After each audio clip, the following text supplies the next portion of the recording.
फिर क्या हुआ जब अचानक से धरती फाड़कर बाहर निकले रावण के भाई विभीषण। जी हाँ दोस्तों, यह घटना अयोध्या नगरी की है जो हाल फिलहाल ही हुई है। पिछले कुछ दिनों से हम सभी यह सुनते आ रहे हैं कि जब से राम मंदिर उद्घाटन का कार्य जितना समीप आ रहा है, वैसे वैसे ही एक बड़ी से एक घटनाएं भी सामने आ रही हैं, जिसमें सर्वप्रथम गिद्धों की झुंड की घटना सामने आई थी, उसके बाद वानरों के झुंड की और उसके बाद भालू के झुंड की घटना हमारे सामने आई थी। लेकिन अब जो घटना सामने आई है वह बहुत ही अविश्वसनीय है, क्योंकि 8 चिरंजीवियों में से एक चिरंजीवी रावण के सगे भाई विभीषण जी अयोध्या में प्रकट हो चुके हैं। इसके बाद लोगों के मन में शंकाएं पैदा हो रही हैं कि यह क्या हो रहा है और आखिर यह कैसे हुआ। ये विचार सभी के मन में आ रहे हैं। तो आपको बता दें कि विभीषण जी को प्रभु श्री राम ने ही समय के अंत तक जीवित रहने का वरदान दिया था। दोस्तों, रावण के भाई विभीषण बहुत बड़े राम भक्त थे। जिस प्रकार से हनुमान जी, जामवंत जी, सुग्रीव और अन्य बहुत से लोग जो राम जी के बहुत बड़े भक्त थे, उनमें से एक हैं विभीषण जी, जिन्होंने प्रभु श्री राम की मदद की थी रावण की मृत्यु करने में, क्योंकि एकमात्र विभीषण जी ही यह जानते थे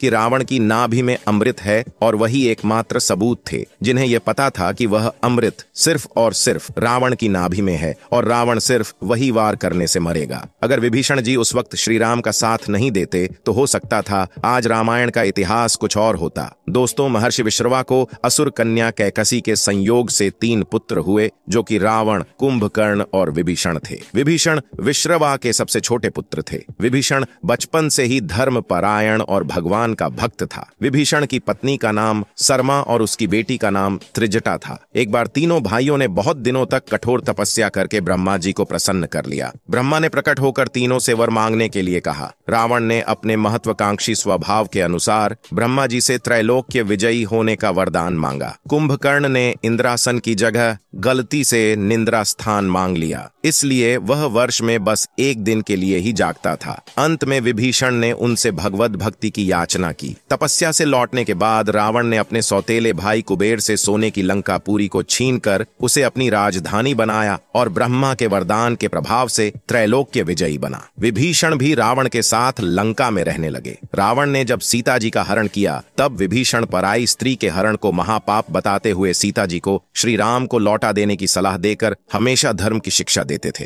लेकिन रावण उसकी एक नहीं सुनता था। अंत में रावण ने उसे लंका से निकाल दिया। दोस्तों, जब हनुमान जी सीता की खोज करते हुए लंका में आए, उन्होंने श्री राम नाम से अंकित विभीषण का घर देखा। घर के चारों ओर तुलसी के वृक्ष लगे हुए थे। सूर्योदय के पूर्व का समय था। उसी समय श्री राम नाम का स्मरण करते हुए विभीषण जी की निद्रा भंग हुई। राक्षसों के नगर में श्री राम भक्त को देखकर हनुमान जी को आश्चर्य हुआ। 2 राम भक्तों का परस्पर मिलन हुआ। हनुमान जी ने उनसे पता पूछकर अशोक वाटिका में माता सीता का दर्शन किया। जब हनुमान जी लंका का दहन कर रहे थे, तब उन्होंने अशोक वाटिका को इसलिए नहीं जलाया क्योंकि वहां सीता जी को रखा गया था। दूसरी ओर उन्होंने विभीषण का भवन इसलिए नहीं जलाया क्योंकि विभीषण के भवन के द्वार पर तुलसी का पौधा लगा था। भगवान विष्णु का पावन चिन्ह शंख, चक्र और गदा भी बना हुआ था। सबसे सुखद तो यह कि उनके घर के ऊपर राम नाम अंकित था। ये देखकर हनुमान जी ने उनके भवन और मंदिर को नहीं जलाया। रावण के निकाले जाने के बाद विभीषण के पास और कोई चारा नहीं था। वे प्रभु श्री राम की शरण में चले गए। वे चाहते थे कि निर्दोष लंका वासी न मारे जाएं और लंका में न्याय का राज्य स्थापित हो। विभीषण के शरण याचना करने पर सुग्रीव ने श्री राम से उसे शत्रु का भाई व दुष्ट बताकर उनके प्रति आशंका प्रकट की और उसे पकड़कर दंड देने का सुझाव दिया। हनुमान जी ने उन्हें दुष्ट की बजाय शिष्ट बताकर शरणागति देने की वकालत की। इस पर श्री राम जी ने विभीषण को शरणागति न देने के सुग्रीव के प्रस्ताव को अनुचित बताया और हनुमान जी से कहा कि आपका विभीषण को शरण देना तो ठीक है, किंतु उसे श्रेष्ठ समझना ठीक नहीं है। इस पर श्री हनुमान जी ने कहा कि तुम लोग विभीषण को ही देखकर अपना विचार प्रकट कर रहे हो, मेरी ओर से भी तो देखो मैं क्यों और क्या चाहता हूँ। फिर कुछ देर हनुमान जी ने रुक कर कहा, जो एक बार विनीत भाव से मेरी शरण की याचना करता है और कहता है मैं तेरा हूँ, उसे मैं अभयदान प्रदान कर देता हूँ। यह मेरा व्रत है, इसलिए विभीषण को अवश्य शरण दी जानी चाहिए। दोस्तों, विभीषण का एक गुप्तचर था जिसका नाम अनल था। उसने पक्षी का रूप धारण कर लंका लंका जाकर रावण की रक्षा व्यवस्था तथा सैन्य शक्ति का पता लगाया और इसकी सूचना भगवान श्री राम को दी थी। विभीषण ने ही राम को कुंभकर्ण, मेघनाद और रावण की मृत्यु का रहस्य बताया था। भगवान श्री राम ने विभीषण को लंका का नरेश बनाया और अजर अमर होने का वरदान दिया। विभीषण जी सप्त चिरंजीवियों में एक हैं और अभी तक विद्यमान हैं। विभीषण को भी हनुमान जी की तरह चिरंजीवी होने का वरदान मिला है। वे भी आज सशरीर जीवित हैं। इंद्रादि देवताओं के बाद धरती पर सर्वप्रथम विभीषण ने ही हनुमान जी की शरण लेकर उनकी स्तुति की थी। विभीषण ने हनुमान जी की स्तुति में एक बहुत ही अद्भुत और अचूक स्तोत्र की रचना की है। विभीषण द्वारा रचित इस स्तोत्र को